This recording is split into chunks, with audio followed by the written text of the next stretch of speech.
अस्सलामुअलैकुम, GTV news के साथ मैं हूं अलिशबा कयूम और मैं हूं तलहा आलमगीर। हेडलाइंस आपने देखी। बुलेटिन में सबसे पहले बात होगी फैजाबाद धरना केस की। फैजाबाद धरना केस के फैसले पर अमल दरामद क्यों ना हुआ, सब इतना डरे हुए क्यों हैं? चीफ जस्टिस ऑफ पाकिस्तान ने केस की समाअत के दौरान रिमार्क्स दिए कि अदालतों को अपने मकासद के लिए इस्तेमाल करने की इजाजत नहीं दें।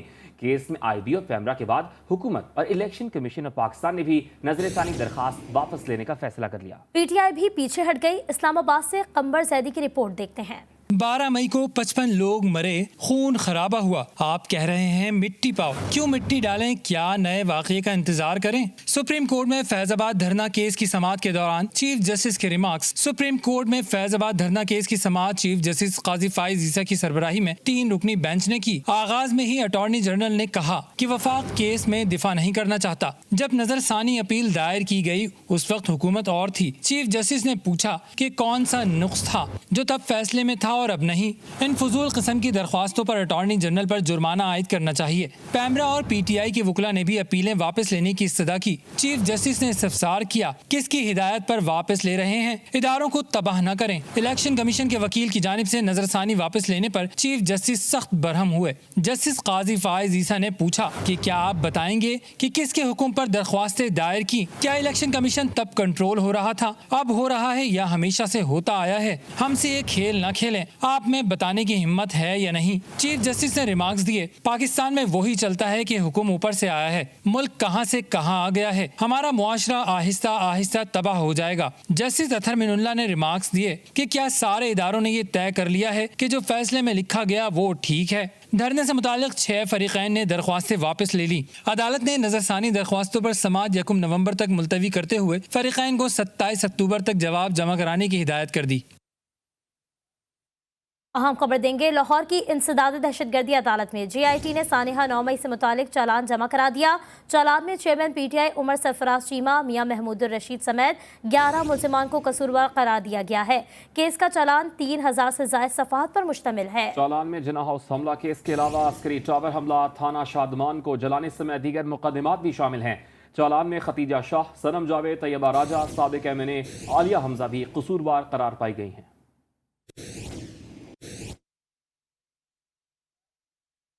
खबर आपको दें, एहतसाब अदालत ने नैब केसेस में साबिक सदर मुमलिकत आसिफ अली जरदारी और साबिक वज़ीर आज़म यूसुफ रजा गिलानी को तलब कर लिया। इस्लामाबाद की एहतसाब अदालत ने जाली बैंक अकाउंट्स और तोशाखाना केस में तलबी के नोटिस जारी कर दिए। अदालत ने साबिक सदर आसिफ जरदारी को जाली बैंक अकाउंट्स केस में तलबी का नोटिस जारी किया है। उन्हें 24 अक्टूबर को जाती हैसियत में तलब किया गया। एहतसाब अदालत ने तोशाखाना केस में PP रहनुमा साबिक वज़ीर आज़म यूसुफ रजा गिलानी को भी 24 अक्टूबर को तलब किया है।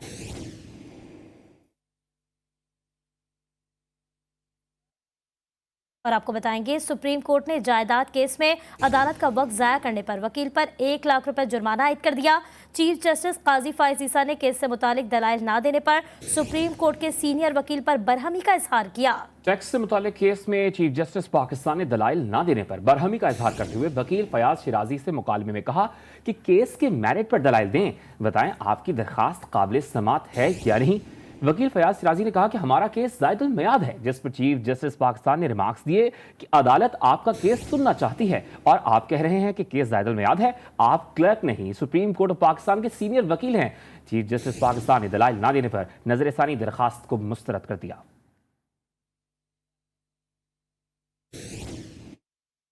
आगे बढ़ेंगे। खबर आपको दें, कराची के इलाके सुरजानी टाउन में मुबैना तौर पर गैरत के नाम पर फायरिंग से मां जख्मी और 3 साला बच्ची जाँ बहक हो गई। खातून पर फायरिंग उसके बहनोई ने की। बच्ची की लाश और जख्मी खातून को अब्बासी शहीद अस्पताल मुंतकिल कर दिया गया।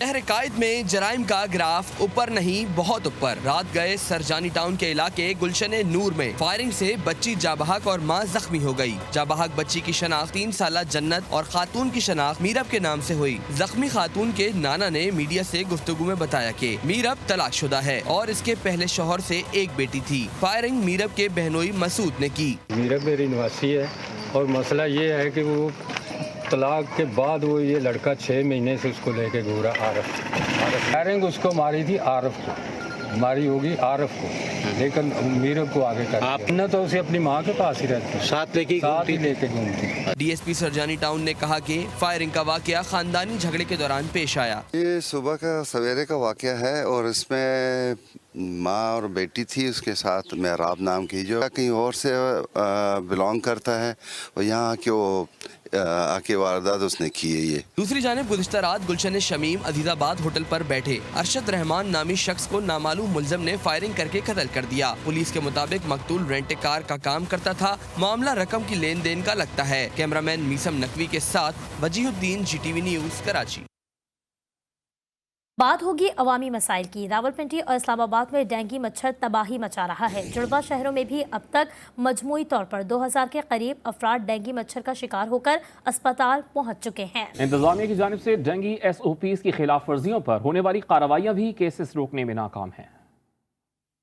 जुड़वा शहरों में डेंगू मच्छर को काबू करना मुश्किल हो गया। रावलपिंडी में डेंगू मच्छर बिला खौफ खतर लोगों का खून चूसने लगा। रोजाना की बुनियाद पर 50 से जायद मरीज शिकार होने लगे। गुज़िश्ता 24 घंटों के दौरान रावलपिंडी में मजीद 50 अफराद में डेंगू वायरस की तस्दीक हो गई, जिसके बाद शहर में डेंगू के केस की मजमूई तादाद 1143 हो गई। डेंगू वायरस से मुतासरा 10 अफराद की हालत तशवीशनाक है। इस्लामाबाद में भी 29 केसेस रिपोर्ट हुए। वफाकी दारुल हुकूमत में केसेस की तादाद 863 हो गई है। इस्लामाबाद में डेंगू मच्छर के शिकार मरीजों में से अक्सरियत मर्दों की है। रावलपिंडी में रवां सीजन में मजमूई तौर पर 3400 के करीब मुकदमात दर्ज किए जा चुके हैं। 55 लाख से जायद के जुर्माने भी किए गए हैं।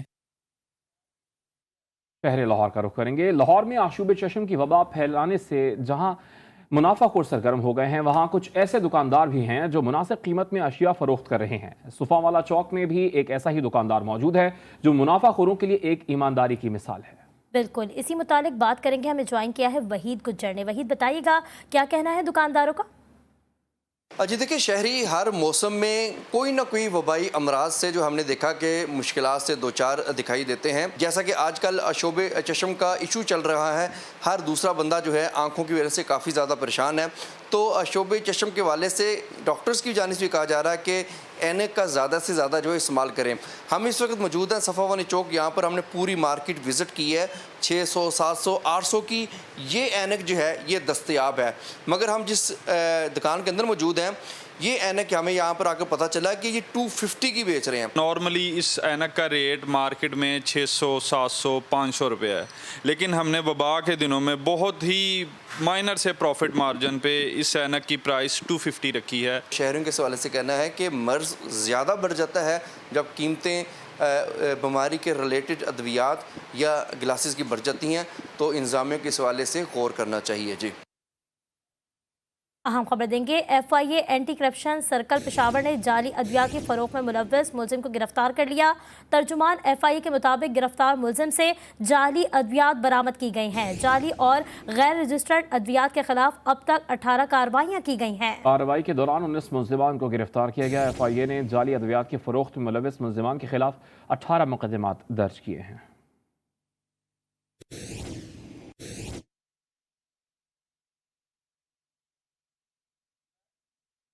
और महंगाई के बोझ तले दबे आवाम को एक और बिजली का झटका लग गया। नेपरा ने के इलेक्ट्रिक सारिफिन के लिए बिजली फिर महंगी कर दी है। 4 रुपये 45 पैसे फी यूनिट बढ़ने से शहरी तिलमिला उठे।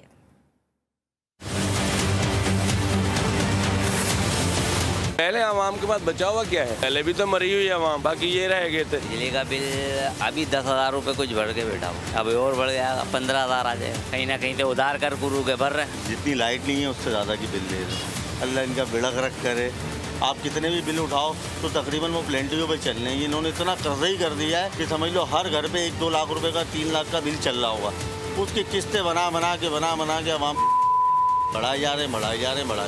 बिल तो पूरे ले रहे हैं और डबल ले रहे हैं, और उसके बाद लाइट पूरी नहीं दे रहे हैं। मैं तो कह रहा हूँ गरीब आदमी के कपड़े भी उतार लेंगे ये लोग, यहाँ खाने को पूरा नहीं हो रहा। क्या आवाम बस खुद कशी करेगी और क्या करेगी, मजदूर आदमी क्या कर सकते।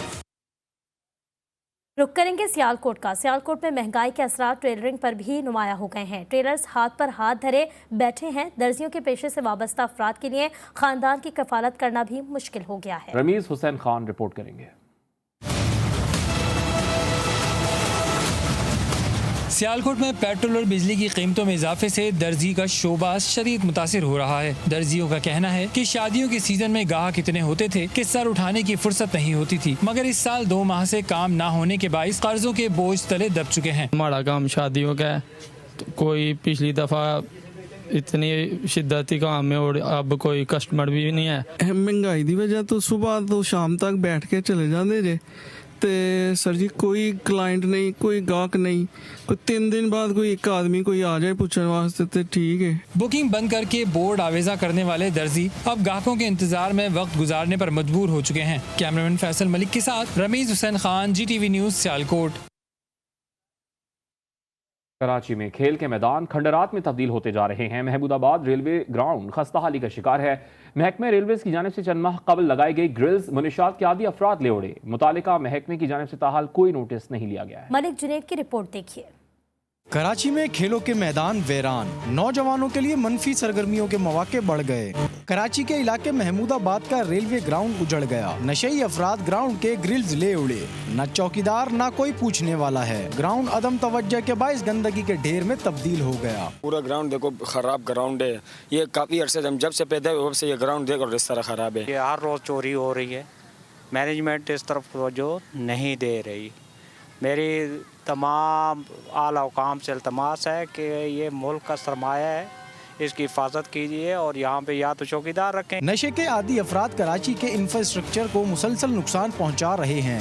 ताहम हुकूमत और पुलिस की जानिब से नशे के आदी अफराद के लिए किसी भी किस्म की कोई कार्रवाई अमल में नहीं लाई जा रही। कैमरामैन अदिल शरीफ के साथ मलिक जुनैद, GTV न्यूज़, कराची। हैदराबाद के इलाके लतीफ़ाबाद में पीने के साफ पानी मिलना मुश्किल हो गया है। अयूब कॉलोनी में या तो पानी आता नहीं, अगर आता है तो इतना गंदा और बदबूदार होता है कि पीने के काबिल नहीं होता। आमिर जैद की रिपोर्ट करेंगे। पानी भरते ये अफराद हैदराबाद के इलाके लतीफ़ाबाद यूनिट नंबर 11 के रिहायशी हैं। अयूब कॉलोनी के अवाम जदीद दौर में भी पीने के साफ पानी की सहूलत से महरूम हैं। शहरी कहते हैं इलाके में पानी अव्वल तो आता ही नहीं, अगर आता है तो इतना गंदा और बदबूदार होता है कि इसे किसी भी इस्तेमाल में नहीं लाया जा सकता। यहाँ पर पानी बहुत कम आता है, अगर आता भी है तो बदबूदार पानी आता है। लेकिन ये कि यहाँ पे जितने भी लोग हैं वो कैन इस्तेमाल करते हैं। आपको पता है कि एक तो महंगाई है, ऊपर से नहाना धोना खाना पीना सेहत भी मुतासिर करता है ये गंदा पानी। टोटल गटर का पानी है, पानी तो है ही नहीं, यहाँ सब बोरिंग पे चल रहा है। ऐसा एक टाइम हो गया इसको, अभी से नहीं है। पानी तो आ ही नहीं रहा। हम पीने का पानी खरीदते हैं कैन, ठीक है ना। यहाँ पे हफ्ते 15 दिन में एक दफ़ा दे दिया तो दे दिया, नहीं तो बदबू का पानी तो समझ लो है ही नहीं इधर। शहरियों को साफ पानी दूर लगे फिल्टर प्लांट से लाना पड़ता है। महंगाई के बाइस पानी खरीदना भी पड़ रहा है। बोरिंग का पानी खारा होने के बाद इस्तेमाल में नहीं लाया जा सकता। शहरियों ने मेयर हैदराबाद से पानी का मसला हल कराने का मुतालबा किया है। क्वेटा के मुख्तलिफ मकामात पर नालों के गंदे पानी से सब्जियों की काश्त की सिलसिला जारी है। गंदे पानी से उगाई जाने वाली सब्जियां इंसानी जानों के लिए जहर हैं, जो इंसानों को मुख्तलिफ मुज़ी अमराज में मुब्तला कर रही हैं। इस वक्त ब्यूरो चीफ क्वेटा बुशरा कमर सब्जल रोड पर खेतों में मौजूद हैं, उनसे बात करेंगे। जी बुशरा। जी बिल्कुल, कोयटा में नाले के गंदे पानी से सब्जियां काश्त करने का सिलसिला जारी है। बलूचिस्तान हाई कोर्ट की जानिब से नाले के गंदे पानी से सब्जियां उगाने की काश्त को गैर कानूनी करार दिया गया था, जिसके बाद बलूचिस्तान फूड अथॉरिटी की जानिब से कोयटा शहर के मुख्तलिफ मकामात पर कार्रवाइयाँ तो की गई, लेकिन मौसर कार्रवाइयाँ न होने की वजह से ये सिलसिला जो है अब शहर के मुख्तलिफ इलाकों तक पहुँच चुका है। सब्जल रोड हो, अख्तर मोहम्मद रोड हो, जान मोहम्मद रोड हो, किली जियो या किली कमरानी हो, वहाँ खुले आम जो है वो नाले के गंदे पानी से सब्जियों की काश्त का सिलसिला जो है वो नज़र आता है। हुकूमत की जानिब से इस पानी को साफ करने के लिए प्लांट जो है वो स्पिनी रोड पर लगाया गया था, लेकिन वो प्लांट जो है फ़ाल ना होने की वजह से बंद हो गया। जबकि तिब्बी माहिरीन के मुताबिक नाले के गंदे पानी से उगाई गई सब्जियां खाने से जहां शहरी हेपेटाइटिस की बीमारियों में मुब्तला हो रहे हैं, वहीं बड़ी तादाद में शहरी जो है मुख्तलिफ एलर्जी की जो बीमारियां हैं उसमें भी मुब्तला नज़र आ रहे हैं, जिस पर शहरियों ने हुकूमत से यही मुतालबा किया है कि मौसर इक़दाम करते हुए जो सब्जियाँ नाले के गंदे पानी से उगाई जा रही हैं ना सिर्फ उन्हें तल्फ किया जाए और ऐसे मकामात को जो है वो सील कर दिया जाए। जी अहम खबर आपको देंगे। कराची सानवी तालीमी बोर्ड ने मैट्रिक साइंस ग्रुप के इम्तहानात के नताइज का ऐलान कर दिया। इम्तहानात में तालबात ने मैदान मार लिया। कामयाबी का तनासुब 86% रहा। कामयाब तालिब इल्मों के वालिदैन कहते हैं कि औलाद की कामयाबी वालिदैन की कामयाबी होती है। पहली पोजीशन लेने वाली तलबा की वालिदा ने GTV न्यूज़ से खुसूसी गुफ्तगू की है। इसी बारे में बात करेंगे जमजम सईद से, जो इस वक्त पोजीशन होल्डर्स के साथ मौजूद हैं। जमजम बताइएगा कैसे तासुरात हैं तालिबात के? जी बिल्कुल, मैट्रिक के जो नताइज हैं उसका ऐलान कर दिया गया है। इस वक्त मेरे साथ पोजीशन होल्डर, फर्स्ट पोजीशन आपको पता है वैसे ही लड़कियां ही लेती है, इसलिए शहीरा फातिमा मेरे साथ मौजूद है। सबसे पहले बहुत मुबारक हो आपको। मुझे बताइएगा कितना मुश्किल था आपको ऐसे में तैयारी करना, क्योंकि लोड शेडिंग भी होती है, बड़ा अंधेरे में भी पढ़ना एक बड़ा टास्क होता है। It was a hard task but अल्हम्दुलिल्लाह अब हो गया है तो खुशी मिल रही है। जितना उस वक्त pain, no pain no gain वाला ही वो है कि अगर आप बंदा जो है एफर्ट्स नहीं करेगा तो फिर रिज़ल्ट भी नहीं मिलेगा। जितनी मेहनत किया उतना रिज़ल्ट मिल रहा है। खुश हैं? बहुत ज़्यादा। अच्छा, वालदा से हम बात करेंगे। आप बताइए, इस माशरे में, इस दौर में, 21वीं सदी में मैंने अपने बच्चों को जाके पार्कों में भी पढ़ाया है। लाइट नहीं होती थी, मैं पार्क लेके जाती थी क्योंकि अगले दिन बच्चों का पेपर होता था तो पढ़ाना बहुत ज़रूरी होता था। और कोई दिन मतलब मैंने अपने बच्चों का मिस नहीं किया कि बच्चों ने पढ़ाई ना की हो। बहुत बड़ी बात है, पेरेंट्स को हमेशा से सपोर्टिव बच्चों के साथ रहना चाहिए। मतलब माशाल्लाह शहीरा की जो वालदा है उन्होंने पार्क्स ले जाके भी अपने बच्चों को जो है वो पढ़ाया, लेकिन एक दिन भी जो है वो मिस नहीं होने दिया और आज जो है उसका फल इन्हें मिला और इनकी बच्ची ने जो है वो पहली पोजीशन हासिल की है। जी।